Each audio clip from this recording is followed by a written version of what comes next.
D কর্মকার studio চ্যানেলে সবাইকে স্বাগত। আজকে আমরা শুরু করব পরের লেসন, অর্থাৎ লেসন 9। প্রত্যেকে পেজ নম্বর 69 খোলো। সেখানে রয়েছে একটি poem, the North Ship. The North Ship অর্থাৎ উত্তরের জাহাজ। কার লেখা? Philip Larkin. পুরো নাম ফিলিপ আর্থার লার্কিন। এই পুরো কবিতাটি মোট 6টি স্ট্যানজাতে লেখা হয়েছে এবং প্রত্যেকটি স্ট্যানজাতে রয়েছে মোট 4টে করে লাইন। এই 4টি লাইনের মধ্যে কবি একটি রাইম স্কেল ব্যবহার করেছেন, সেটি হলো A B, A B, C D, C D, E F, E F, এইভাবে চলে গিয়েছে। কিভাবে? অর্থাৎ প্রথম লাইনের যে শেষ শব্দটি সেটি হলো বাই। এই বাই শব্দটির সঙ্গে তৃতীয় লাইনের শেষ শব্দ স্কাই এর মিল রয়েছে উচ্চারণগত। ঠিক একইভাবে দ্বিতীয় লাইনের শেষ শব্দ হলো সি। চতুর্থ লাইনের শেষ শব্দ হলো জার্নি। অর্থাৎ কবি এখানে সি এর সঙ্গে ছন্দগতভাবে জার্নিকে মিলিয়েছেন। তাহলে প্রথম লাইনকে যদি আমরা এ ধরি তাহলে তার সঙ্গে মিল রয়েছে তৃতীয় লাইনের, আর দ্বিতীয় লাইনকে যদি আমরা বি ধরি তাহলে তার সঙ্গে মিল রয়েছে চতুর্থ লাইনের।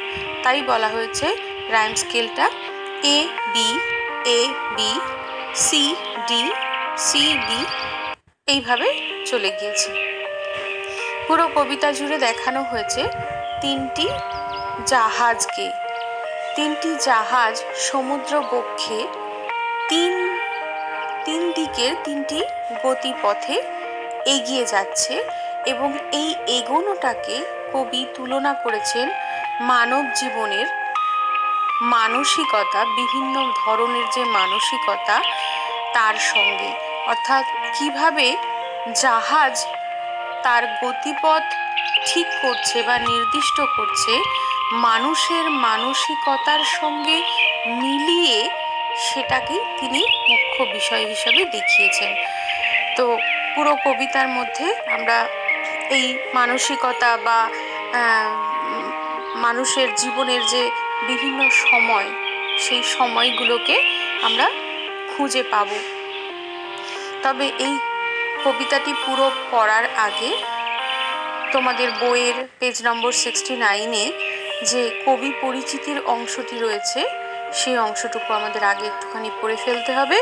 তারপরেই রয়েছে কবিতা প্রসঙ্গে, সেই অংশটিও আমাদের একটু পড়ে ফেলতে হবে।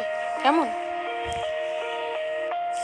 তোমাদের বইয়ের 69 পেজে কবি প্রসঙ্গে যে অংশটুকু লেখা রয়েছে সেটুকু একটু ভালো করে দেখে নাও। Philip Arthur Larkin was a renowned English poet and novelist. Philip Arthur Larkin তিনি জন্মগ্রহণ করেছিলেন 1922 খ্রিস্টাব্দে, পরলোক গমন করেন 1985 খ্রিস্টাব্দে। তিনি কোথাকার মানুষ ছিলেন? ইংল্যান্ডের, ইংলিশ পিপল ছিলেন তিনি।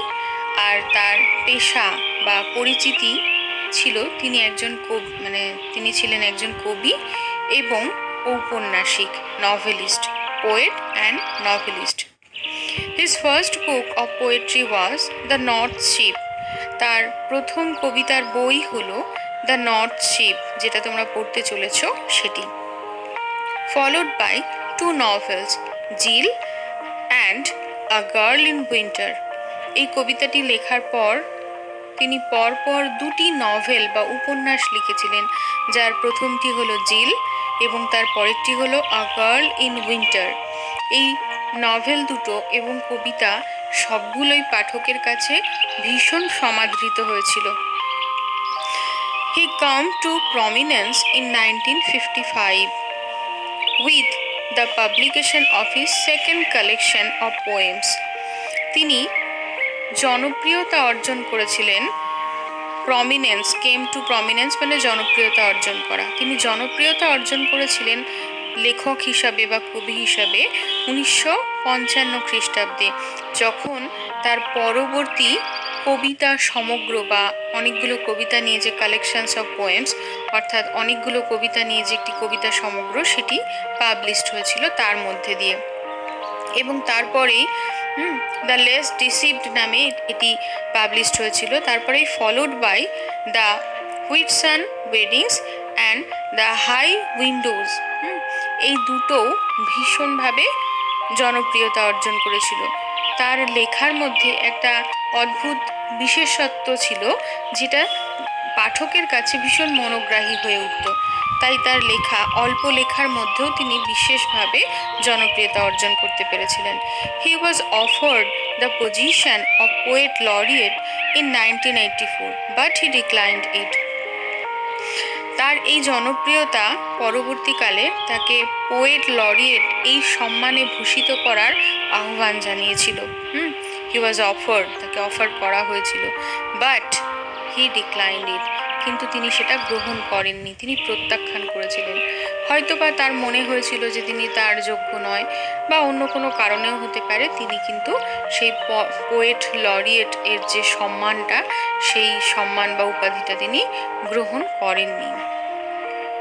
এবার আসি পরের অংশটুকুতে, অর্থাৎ কবিতা পরিচিতি। কি বলেছে? This poem describes the journey of 3 ships that head to different destinations. এই কবিতাটিতে তোমরা দেখতে পাবে 3টি জাহাজের বর্ণনা উনি করেছেন, যা সমুদ্র বক্ষে ভাসতে শুরু করেছিল। এই যে বলা হয়েছে দ্য জার্নি অফ 3 ships, অর্থাৎ জার্নি, সেই মানে 3টে জাহাজের যে আলাদা আলাদা জার্নি, সেটাকে বর্ণনা করা হয়েছে। That head to different destinations, যেগুলো শুরু করেছিল তাদের যাত্রা তাদের নির্দিষ্ট গন্তব্যস্থল, ডেস্টিনেশন অর্থাৎ গন্তব্যস্থল, সেই গন্তব্যস্থলে পৌঁছানোর জন্য। কিন্তু সেগুলো কিন্তু একই জায়গায় ছিল না, তারা জার্নিটা শুরু করেছিল একই জায়গা থেকে, কিন্তু তাদের ডেস্টিনেশন ছিল আলাদা। তারপরে কি বলেছে? while 2 ships return, one presses forward and faces perils to continue its long onward journey. কি বলা হচ্ছে? ওই 3টে জাহাজ যখন তাদের জার্নি শুরু করেছিল, তার বেশ কিছু সময় পরে 2টো শিপ অর্থাৎ জাহাজ রিটার্ন করেছিল, অর্থাৎ ফিরে এসেছিল যেখান থেকে জার্নি শুরু করেছিল সেই জায়গাতে। কিন্তু তৃতীয়টি সে কি করেছিল? ওয়ান প্রেসেস ফরওয়ার্ড, কিন্তু সেই তৃতীয় জাহাজ সে কিন্তু সহজে ফিরে আসেনি, সে আরও সামনের দিকে এগিয়ে গিয়েছিল। অ্যান্ড কি হয়েছিল? ফেসেস পেরিলস, পেরিলস মানে বাধা বিপত্তি, বিভিন্ন ধরনের যে বিপদ সেটাকে পেরিলস বলা হয়। তো ফেস করতে হয়েছিল, তাকে সম্মুখীন হতে হয়েছিল বিভিন্ন ধরনের বাধা বিপত্তির। কিসের জন্য? টু কন্টিনিউ ইটস লং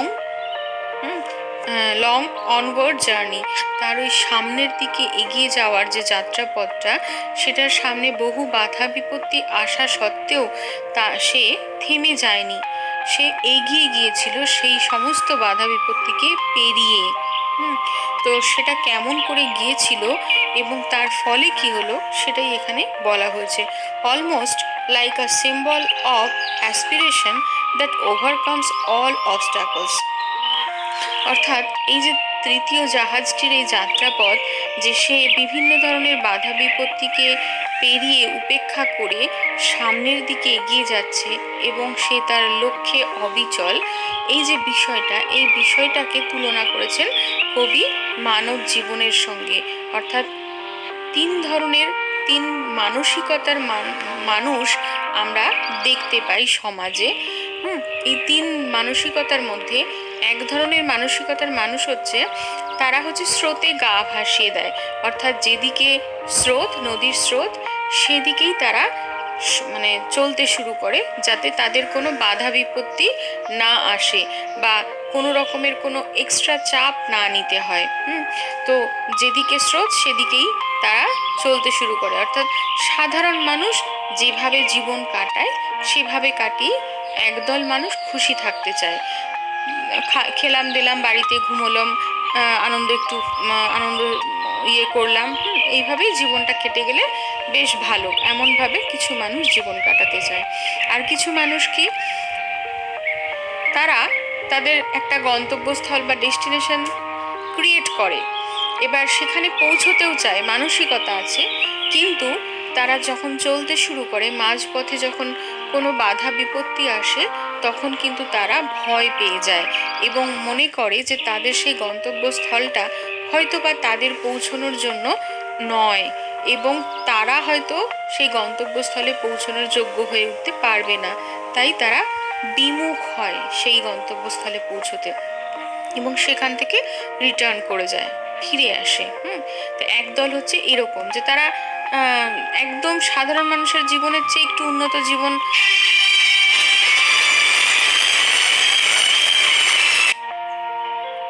কিন্তু তারা পারে না সেটা সফল করতে।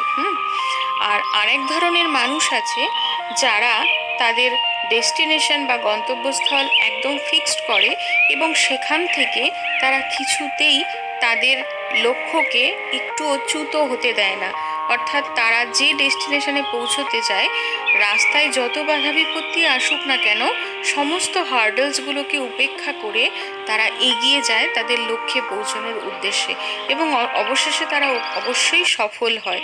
এই যে সফলতা, সেই সফলতাটা অর্জন করতে তাদের হয়তো অনেক কঠোর পরিশ্রম করতে হয়, কিন্তু সেই পরিশ্রমটা করতে তারা পিছু পা হয় না। এই যে মানসিকতা, এটার প্রশংসা করেছেন কবি এই কবিতাতে, অর্থাৎ তিনি বলতে চাইছেন যে থার্ড শিপ যেটা প্রচণ্ড হার্ডলসগুলোকে পেরিলসগুলোকে পেরিয়ে নিজের গন্তব্যস্থলে পৌঁছেছে, সেই রকম যেন মানুষের মানসিকতা তৈরি হয় যাতে তারা যে কোনো বাধা বিপত্তিকে যে কোনো সময়ে উপেক্ষা করতে পারে। কেমন? তাহলে আমরা কবি পরিচিতি পড়লাম এবং কবিতা পরিচিতিও পড়া হলো, এবার আমরা সরাসরি প্রবেশ করব কবিতায়। এবারে আমরা চলে আসছি সরাসরি পোয়েমে। পোয়েমটা শুরু হচ্ছে কিভাবে দেখো। I saw 3 ships go sailing by over the sea, the lifting sea, and the wind rose in the morning sky, and one was rigged for a long journey. কি বলছে? I saw, I বলতে এখানে কবি নিজেকেই বুঝিয়েছেন। তিনি বলছেন আমি দেখেছিলাম। কি দেখেছিলাম? 3 ships, 3টে জাহাজকে, গো সেইলিং বাই, যেতে, অর্থাৎ 3টি জাহাজ তার নিজের পথে সমুদ্র বক্ষের ওপর দিয়ে ভেসে চলেছিল, সেই যাওয়াটা আমি দেখেছিলাম। Over the sea, the lifting sea, সমুদ্র বক্ষের ওপর দিয়ে, সেই সমুদ্রটা কীরকম ছিল? লিফটিং সি, অর্থাৎ জল স্বাভাবিকভাবে জাহাজকে ভাসিয়ে নিয়ে যাওয়ার জন্য যেমন হওয়া দরকার, অর্থাৎ ফুলে ওঠা, ফেঁপে ওঠা যে সমুদ্রের জল, যে জলের ওপর দিয়ে খুব সহজেই জাহাজ ভেসে যেতে পারে, এমন অবস্থায় সেই সমুদ্রকে আমি দেখেছিলাম। And the wind rose in the morning sky, সময়টা ছিল সকাল, সকালের আকাশে বাতাস সুন্দরভাবে প্রবাহিত হচ্ছিল তখন, তাহলে সুন্দর বাতাসের সাহায্য পেয়েছিল সেই জাহাজগুলো ভেসে যাওয়ার জন্য। And one was rigged for a long journey. Rigged, rigged শব্দটার মানে হলো সুসজ্জিত হওয়া, সেজে ওঠা বা প্রস্তুতি নেওয়া। এখানে ওয়ান বলতে যে কোনো একটি জাহাজকে বোঝানো হচ্ছে না, ওয়ান বলতে সকল জাহাজের কথাই বলা হচ্ছে। ওয়ান ওয়াজ রিগড অর্থাৎ কেউ প্রস্তুত হয়েছে ফর আ লং জার্নি, একটা লম্বা জার্নি করার জন্য প্রস্তুতি নিয়েছে। কে নিয়েছে? এই তিনটে জাহাজ, যাদেরকে কবি নিজে সেই সমুদ্রবক্ষে তাদের যাত্রা শুরু করতে দেখেছিলেন। পরের স্ট্যান্জা কি বলছে? The first ship turn towards the west, over the sea, the running sea, and by the wind was all possessed and carried to a rich country. এই চারটে লাইনের মধ্যে কি বলছে তাহলে? দ্য ফার্স্ট শিপ, তিনটে শিপকে তিনি দেখেছিলেন। তার প্রথম জাহাজটি কি করলো? টার্ন, ঘুরে গিয়েছিল, তার যাত্রাপথ নির্দিষ্ট করেছিল। কোন দিকটায়? টুয়ার্ডস দ্য ওয়েস্ট, অর্থাৎ পশ্চিম দিকে। সেই জাহাজটির গন্তব্যস্থল ছিল পশ্চিম প্রান্তে, তাই সে পশ্চিম দিকে যাত্রা শুরু করেছিল। সেই যাত্রা পথটি কিরকম ছিল? ওভার দ্য সি, অর্থাৎ একই লাইন বলেছে, দেখো উপরের স্ট্যান্ডাতেও ওভার দ্য সি ছিল, পরের স্ট্যান্ডাতেও রয়েছে ওভার দ্য সি, অর্থাৎ সমুদ্র বক্ষের উপর দিয়ে। কিন্তু এই দ্বিতীয় অংশটুকু আলাদা হয়ে গেছে। এখানে বলেছিল দ্য লিফটিং সি, এখানে বলেছে দ্য রানিং সি, অর্থাৎ সমুদ্রের জল তখন কিরকম ছিল? ধাবমান, রানিং সি, অর্থাৎ যেদিকে জলটা প্রবাহিত হচ্ছিল, জলের স্রোত যেদিকে যাচ্ছিল, ঠিক সেই দিকেই জাহাজটিও তার যাত্রাপথ শুরু করেছিল। আর কি বলছে?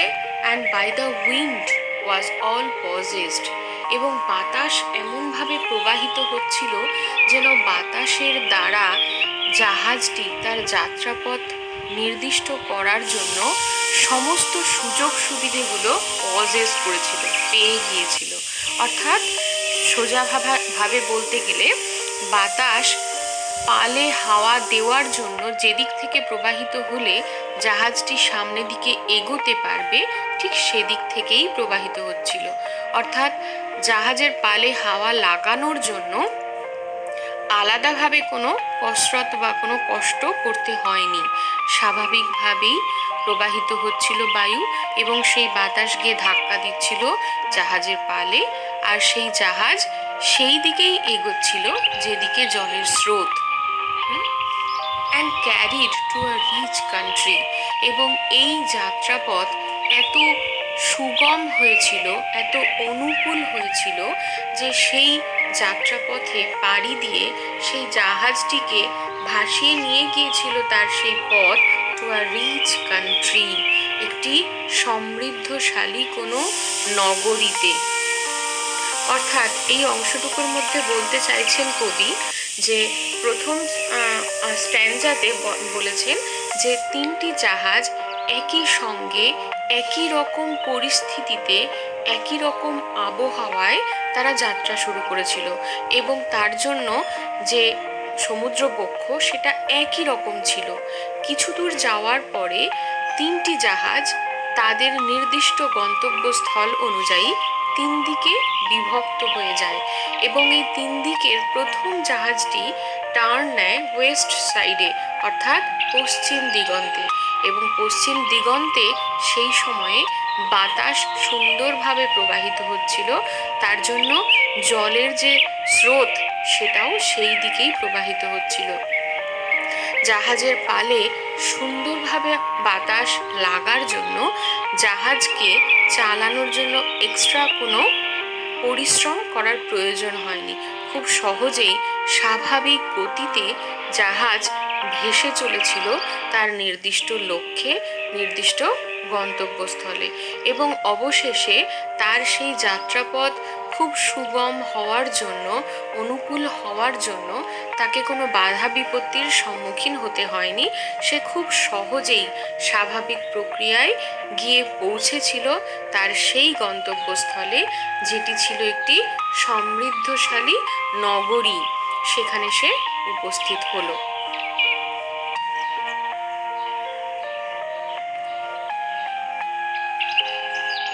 প্রথম এবং দ্বিতীয় স্ট্যান্জার পরে এবার আমরা চলে আসি তৃতীয় স্ট্যান্ডায়, অর্থাৎ শুরু হচ্ছে এইখান থেকে। কি বলা হচ্ছে এখানটায়? The second turn towards the east over the sea, the quaking sea, and the wind hunted it like a beast to anchor in captivity. দ্বিতীয় জাহাজের যাত্রা শুরু হলো। কি করলো সে? দ্য সেকেন্ড টার্নড, অর্থাৎ ঘুরে গেল। কোন দিকটায়? টুয়ার্ডস দ্য ইস্ট, অর্থাৎ পূর্ব দিগন্তে, পূর্ব দিকে। তার যাত্রাপথ পূর্ব দিকে হবে। তাহলে আমরা আগের যখন স্ট্যান্ডাটা পড়েছিলাম সেখানে দেখেছিলাম পশ্চিম দিগন্তে যে জাহাজটি ঘুরলো, প্রথম জাহাজটি, সে কিন্তু তার গতিপথ খুব সুন্দর পেয়েছিল, অর্থাৎ সেই দিকেই জলের স্রোত ছিল এবং বায়ুও প্রবাহিত হচ্ছিল। তাহলে পশ্চিমের উল্টো দিক যদি পূর্ব দিক হয়, তাহলে খুব স্বাভাবিকভাবেই সেদিকটায় বায়ু প্রবাহিত হবে না এবং জলের স্রোতও উল্টো দিকে থাকবে। তো সেই অনুযায়ী কীরকম রয়েছে সমুদ্র সেটা দেখা যায়। বলছে the second turn towards the east over the sea, the quaking sea. এই লাইনটা প্রথম দুটো স্ট্যান্ডার সঙ্গে কিন্তু শুরুটা একই রকম, ওভার দ্য সি, অর্থাৎ সমুদ্রবক্ষের ওপর দিয়ে। পরের অংশটা কীরকম? The quaking C.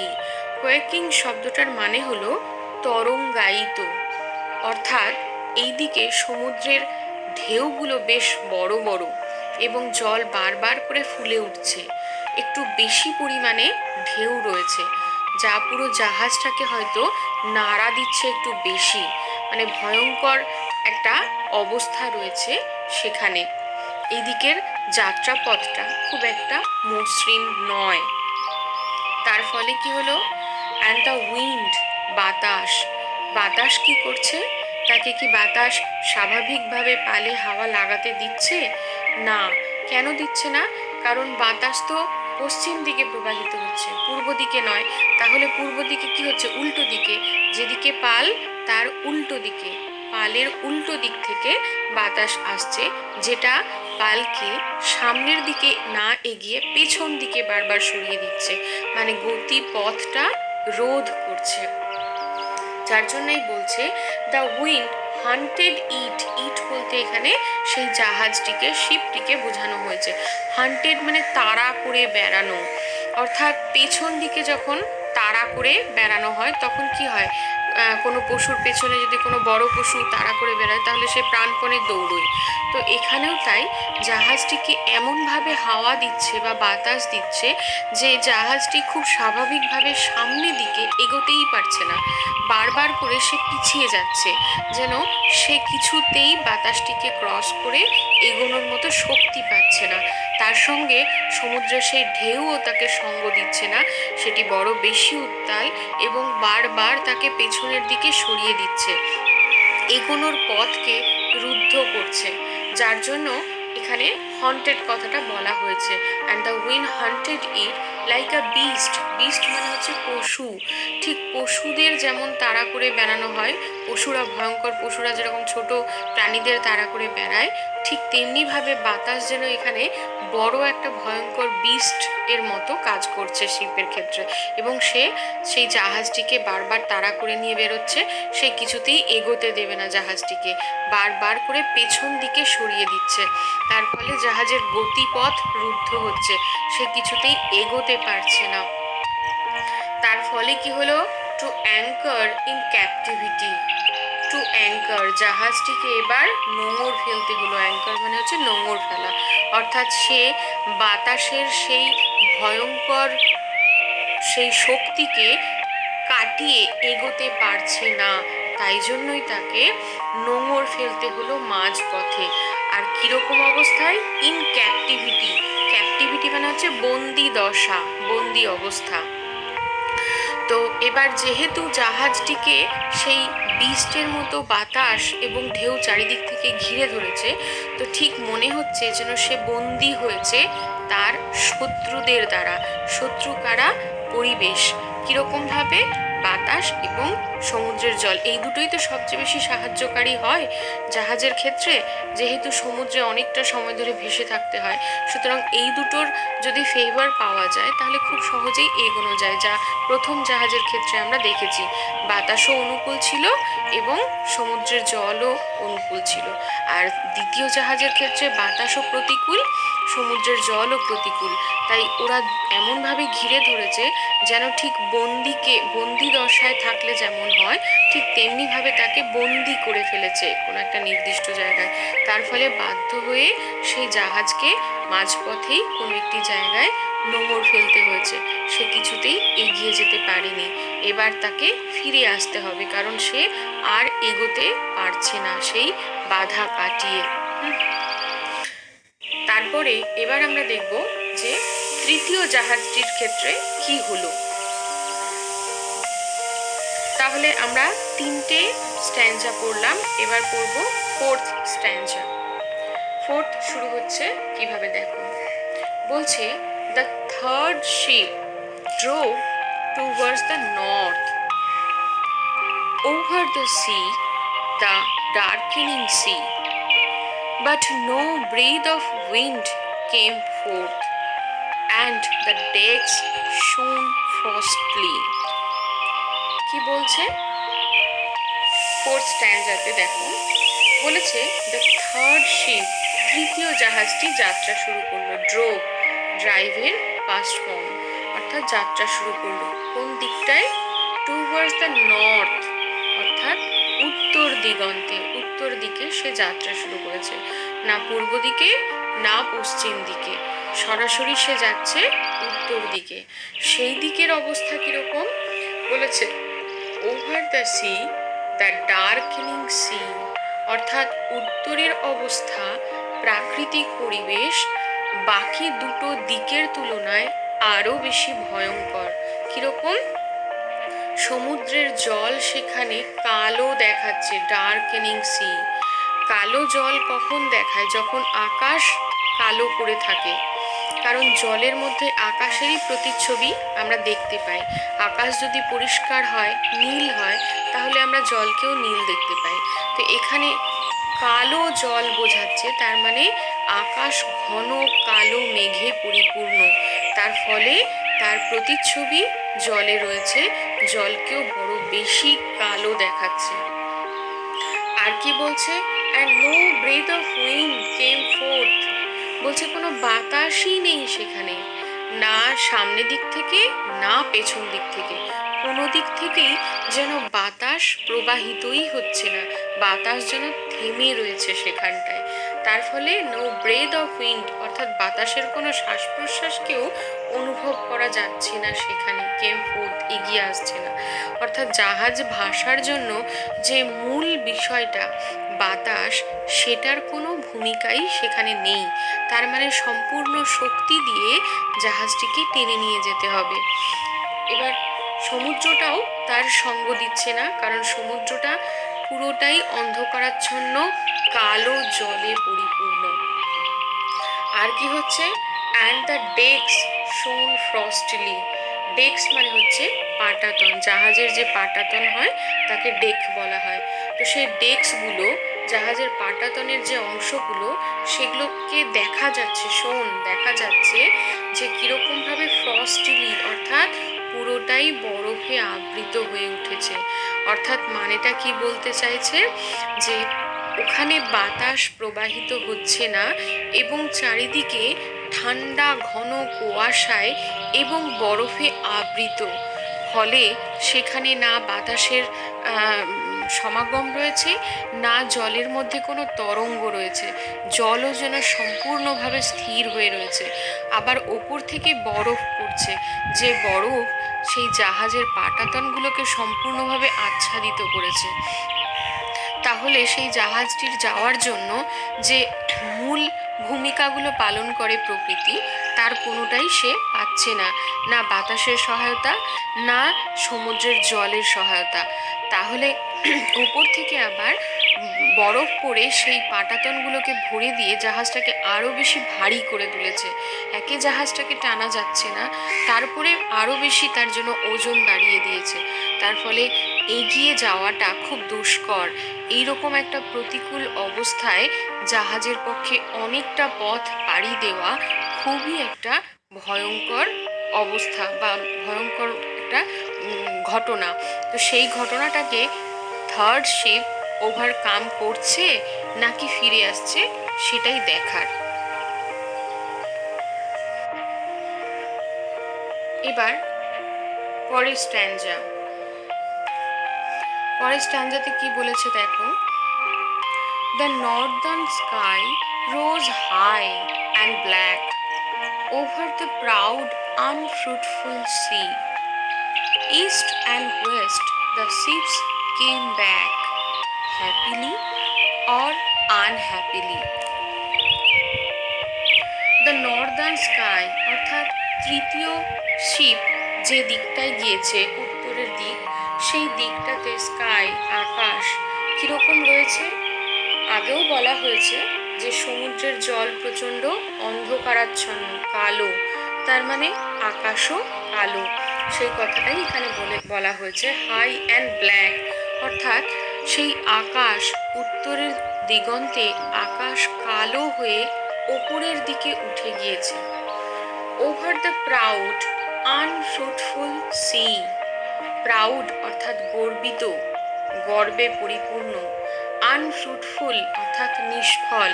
এখানে সাহায্য করছে না এমন বোঝানোর জন্য ব্যবহার করা হচ্ছে, সহায়ক নয় এমন। তো আকাশ প্রচণ্ড কালো হয়ে উপরের দিকে উঠে গিয়েছে, আর তার নিচে যে সমুদ্র, সেই সমুদ্র কীরকম প্রাউড, প্রচণ্ড গর্বিত, যেন সাহায্য করার এতটুকু মানসিকতা সেই সমুদ্রের জলের নেই। আর তার সঙ্গে সেটা আনফ্রুটফুলও বটে, একদম সহায়ক নয়। সেই জলের মধ্যে দিয়ে জাহাজকে এগিয়ে নিয়ে যাওয়াটা মোটেও খুব একটা সুবিধাজনক কাজ নয়। তো সেই রকম একটা আনফ্রুটফুল এবং প্রাউড সমুদ্রবক্ষের ওপর দিয়ে জাহাজকে সামনের দিকে এগিয়ে নিয়ে যাওয়া যথেষ্ট পরিশ্রমের এবং দৃঢ় সংকল্পের কাজ। সেই কারণেই পরের লাইনে বলছে, east and West the ships came back. পূর্ব দিগন্তে যাওয়া এবং পশ্চিম দিগন্তে যাওয়া যে দুটো শিপ, তারা তাদের গন্তব্যস্থলে কোনোটা পৌঁছেছে, কোনোটা পৌঁছয়নি, কিন্তু অবশেষে তারা ফিরে এসেছে। ফিরে আসাটা তাদের কীরকম, কেউ হ্যাপিলি অর্থাৎ আনন্দিত হয়ে ফিরেছে, কেউ বা আনহ্যাপিলি, কেউ হয়তো নিরানন্দ হয়েই ফিরতে হয়েছে তাকে। কারণ যে সমুদ্রের সহায়ক পরিস্থিতিগুলো পেয়েছে, সে খুব আনন্দিত হয়ে ফিরেছে এবং সে তার গন্তব্যস্থলকে ছুঁয়ে ফিরেছে। আর যে তার গন্তব্যস্থলে পৌঁছতে পারেনি, সমুদ্রের বাতাস এবং সমুদ্রের সেই ঢেউ বাধা দিয়ে তাকে তাড়া করে বেরিয়েছে, সে পারেনি তার গন্তব্যস্থলে পৌঁছতে।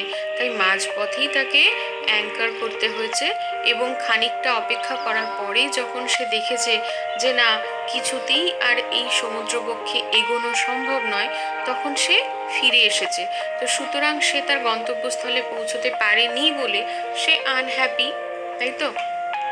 তাহলে প্রথম দুটো শিপ তারা গিয়েছিল তাদের গন্তব্যস্থলে পৌঁছানোর জন্যই, কিন্তু কেউ পৌঁছতে পেরেছে সুবিধাজনক পরিস্থিতির জন্য, কেউ বা প্রতিকূল পরিস্থিতির জন্য সেই কাজটা সম্পন্ন করতে পারেনি, না করেই সে ফিরে এসেছে। কিন্তু তৃতীয়জন কি করলো? পরের বা last স্ট্যাঞ্জা। But the third went wide and far into an unforgiving sea, under a fire-spilling star, and it was rigged for a long journey. অর্থাৎ তৃতীয় জাহাজটি ফিরে আসেনি। সে কি করেছে? সে আরও বেশি এগিয়ে গিয়েছে। went wide and far, far মানে আরও অনেক দূরে, প্রশস্ত জায়গার খোঁজে, অর্থাৎ আরও বেশি উন্নত কোনো গন্তব্যস্থলের দিকে সে এগিয়ে চলেছে। কোথা দিয়ে? ইনটু অর্থাৎ মধ্যে দিয়ে, অ্যান আনফরগিভিং সি, সেই সমুদ্র যে ক্ষমাহীন, অর্থাৎ যাকে প্রাউড হিসেবে দেখানো হয়েছে, যাকে আনফ্রুটফুল বলা হয়েছে, সে তো অবশ্যই আনফরগিভিং, কারণ সেই জাহাজের প্রতি তার কোনো দয়া মায়া মমত্ববোধ নেই। সেই জাহাজটি তার বক্ষের ওপর দিয়ে ভেসে চলেছে, তাকে সাহায্য করার এতটুকু মাতৃসুলভ মনোভাব সেই সমুদ্রের নেই। তার মানে কি, সে ক্ষমাহীন, তাই আনফরগিভিং কথাটা ব্যবহার করা হয়েছে উত্তরের সমুদ্রের ক্ষেত্রে। তো সেই আনফরগিভিং সি, সেই জলের বা সমুদ্রের বক্ষ চিরে সে কিন্তু এগিয়ে গিয়েছে আরও অনেক দূর, বা তার বহুদূর সুদূর প্রসারী সেই যাত্রা পরিপূর্ণ করার উদ্দেশ্যে।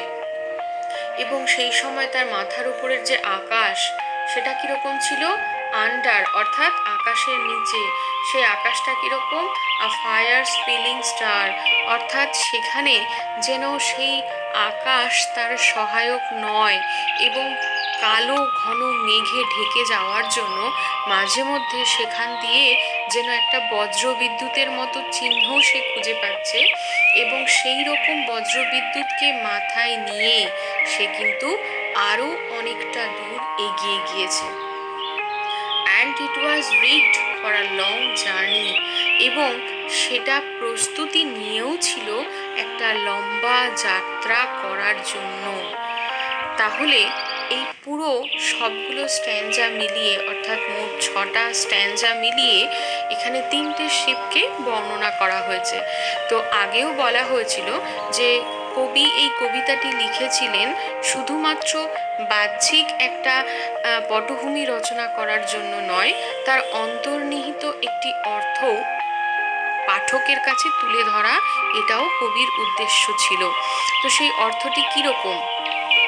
আমরা প্রথম জাহাজটিকে যদি এক ধরনের মানুষের মানসিকতার সঙ্গে তুলনা করি, যারা খুব সহজেই স্বাভাবিক গতিতে জীবনে স্বাচ্ছন্দ্য বা আনন্দটা খুঁজে পেতে চায়, এবং সেই অল্প বিস্তর আনন্দ পেয়েই সে সুখী হয়, খুশি হয়, এবং তারা কোনো রকমের ঝুটঝামেলার মধ্যে নিজেদেরকে জড়াতে চান না।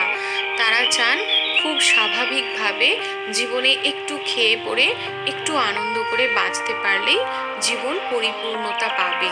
সুতরাং তাদের মানসিকতা এইরকম হওয়ার জন্য তারা কিন্তু যেদিকে সমাজ এগোয়, যে ধাঁচাতে সমাজ সজ্জিত, বা যেরকমভাবে সমাজের গতিপথ, সেই রকম পথেই তারা এগিয়ে যেতে চায়। তারা সমাজের কোনো রকমের বিরোধী আচরণ করে বা কারোর সঙ্গে কোনো রকমের কোনো মনক্ষুণ্ণতা করে তারা এগোনোর পক্ষপাতী নয়। সেটা সেই পথটা ভালো হোক বা মন্দ হোক, তারা যেটুকু পায় সমাজের গতিতে গা ভাসিয়ে দিয়ে সেটুকুতেই তারা সন্তুষ্ট থাকে, প্রথম জাহাজটির মতো। দ্বিতীয় জাহাজটি কি হয়? দ্বিতীয় জাহাজটিকে বলা হয়েছে যে সেও তার নির্দিষ্ট গন্তব্যস্থলের জন্য বেরিয়েছিল, পথে নেমেছিল। তার গন্তব্যস্থলে সে কিন্তু পৌঁছতে পারেনি। কেন পারেনি? কারণ প্রকৃতি তাকে বাধা দিয়েছিল। তো দ্বিতীয় শ্রেণীর এক ধরনের মানসিকতার মানুষ হয় যারা তাদের নিজেদের জীবনের একটি লক্ষ্য বা গন্তব্যস্থল সেট করে, কিন্তু সেই গন্তব্যস্থলটা হয়তো সমাজের আর 4জন সাধারণের থেকে উন্নত মানের হলেও সেই গন্তব্যস্থলটিতে পৌঁছানোর যে রাস্তা, যে পথ, সেটা কিন্তু বন্ধুর, অর্থাৎ সেটা কিন্তু একটু অসুবিধেজনক, প্রতিকূল, এবং সেই রাস্তায় হাঁটতে শুরু সে করে বটে, কিন্তু একটু এগোনোর পরেই বুঝতে পারে যে এই পথ দিয়ে এগোতে গেলে প্রচুর শক্তি, প্রচুর দম প্রয়োজন, এবং এটা খানিকটা সমাজের থেকে আলাদা হয়ে নিজেকে প্রতিষ্ঠিত করার জন্য সমাজের কিছু মানুষের থেকে সম্পূর্ণ আলাদা মানসিকতা নিয়ে চলতে হবে, এবং তাতে করে হয়তোবা সমাজ তার প্রতি বিরূপ মানসিকতাও রাখতে পারে। এবং এই বিষয়টা যখন তার মাথায় আসে, তখন অটোমেটিক্যালি সে ভীত হয়ে যায়, এবং সে ভাবে যে এই রকম করে নিজের গন্তব্যস্থলে পৌঁছতে গেলে হয়তোবা অনেক কষ্ট করতে হবে, হয়তোবা যে যন্ত্রণাটা ভোগ করতে হবে সেটা করে সেই লক্ষ্যে পৌঁছানোর কোনো মানে নেই। সুতরাং সেটা বাদ দাও, অন্য রকমের কিছু আবার গন্তব্যস্থল সেট করে নাও। যেটা অনেক সহজ হবে। সুতরাং সে গন্তব্যস্থলে পৌঁছানোর আগেই হাল ছেড়ে দিল তার সেই প্রতিকূল অবস্থার জন্য। সে সেই দম বা সেই উদ্যমটা রাখতে পারলো না যে না সবাইকে বিট করে আমাকে এগোতে হবে, এই মানসিকতাটা সে রাখতে পারলো না, সে ফিরে এলো। আর এই তৃতীয় জাহাজের সংখ্যাটা, অর্থাৎ এই ধরনের মানসিকতার মানুষের সংখ্যাটা সমাজে খুব কম। এই ধরনের কিছু মানুষ রয়েছেন যারা ভীষণই উদ্যমী এবং তাদের যে নির্দিষ্ট গন্তব্যস্থল, সেই স্থলে পৌঁছানোর জন্য যত বন্ধুর পথই হোক না কেন, যত প্রতিকূল অবস্থায় হোক না কেন, সব বাধা বিপত্তিকে কাটিয়ে তারা এগিয়ে যেতে চায়। এবং তারা জানে যে বাধা বিপত্তি আসলেও যদি আমি স্থির প্রতিজ্ঞ হই, তাহলে আমি ঠিক একটা না একটা সময় আমার গন্তব্যস্থলে পৌঁছবই। আর তাদের এই দৃঢ় প্রতিজ্ঞ মানসিকতা তাদেরকে সেই গন্তব্যস্থলে পৌঁছতে সাহায্য করে। তাতে তাদের হাজার কষ্ট হোক, দুঃখ হোক, যন্ত্রণা সহ্য করতে হোক, সেগুলো করেও তারা গন্তব্যস্থলে পৌঁছয়। এবং পৌঁছয় বলেই দেখবে আমরা সমাজে সেই সমস্ত ব্যক্তিদের কথাই আলাদাভাবে দেখি যারা এই প্রতিকূলতাকে জয় করেছেন, এবং তারাই কিন্তু সমাজে আজকে শ্রেষ্ঠ আসন পেয়েছেন। তাদের কথা আমরা নানাভাবে কবিতায়, গল্পে, বিভিন্নভাবে তাদের কথা জেনে থাকি, শুনে থাকি। তো তারাও যদি গা ভাসিয়ে দিতেন ওই বাকি দুটো জাহাজের মতো, তাহলে কিন্তু তারা সমাজের অন্যান্য সাধারণ মানুষের থেকে আলাদা হয়ে থাকতে পারতেন না। আর তারা তাদের মৃত্যুর পরেও অনেক বছর ধরে, বহু বছর ধরে মানুষের কাছে সমাদৃত হতেন না। তো এখানে কবি সম্পূর্ণ কবিতার মধ্যে দিয়ে এই বিষয়টিকেই উল্লেখ করেছেন। ঠিক আছে? ভিডিওটি ভালো লাগলে অবশ্যই সাবস্ক্রাইব করবেন এবং লাইক করবেন, এবং অবশ্যই বেল আইকনে হিট করতে ভুলবেন না। আর যদি খুব ভালো লেগে থাকে তাহলে অবশ্যই কমেন্ট বক্সে জানাবেন আপনাদের মতামত। ধন্যবাদ।